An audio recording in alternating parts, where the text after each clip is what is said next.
വിശുദ്ധ യോഹന്നാൻ അറിയിച്ച നമ്മുടെ കർത്താവ് ഈശോമിശിഹായുടെ പരിശുദ്ധ സുവിശേഷം 17-ാം അധ്യായം 20 മുതൽ 26 വരെയുള്ള തിരുവചന ഭാഗങ്ങൾ. അവർക്ക് വേണ്ടി മാത്രമല്ല, അവരുടെ വചനം മൂലം എന്നിൽ വിശ്വസിക്കുന്നവർക്ക് വേണ്ടി കൂടിയാണ് ഞാൻ പ്രാർത്ഥിക്കുന്നത്.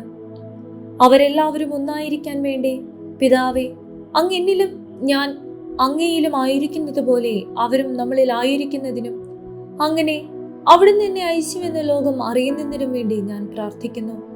നാം ഒന്നായിരിക്കുന്നത് പോലെ അവരും ഒന്നായിരിക്കുന്നതിന് അങ്ങ് എനിക്ക് തന്ന മഹത്വം അവർക്ക് ഞാൻ നൽകിയിരിക്കുന്നു.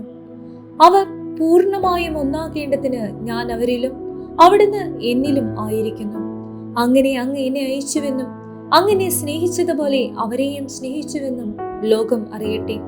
പിതാവേ, ലോകസ്ഥാപനത്തിന് മുൻപ് എന്നോടുള്ള അവിടുത്തെ സ്നേഹത്താൽ അങ്ങ് എനിക്ക് മഹത്വം നൽകി.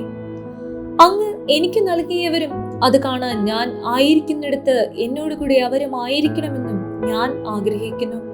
നീതിമാനായ പിതാവേ, ലോകം അങ്ങയെ അറിഞ്ഞിട്ടില്ല, എന്നാൽ ഞാൻ അങ്ങയെ അറിഞ്ഞിരിക്കുന്നു.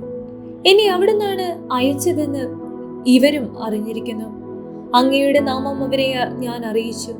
അവിടുന്ന് എനിക്ക് നൽകിയ സ്നേഹം അവരിൽ ഉണ്ടാകേണ്ടതിനും ഞാൻ അവരിൽ ആയിരിക്കേണ്ടതിനുമായാണ് ഞാൻ ഇനിയും ഇത് അറിയിക്കും.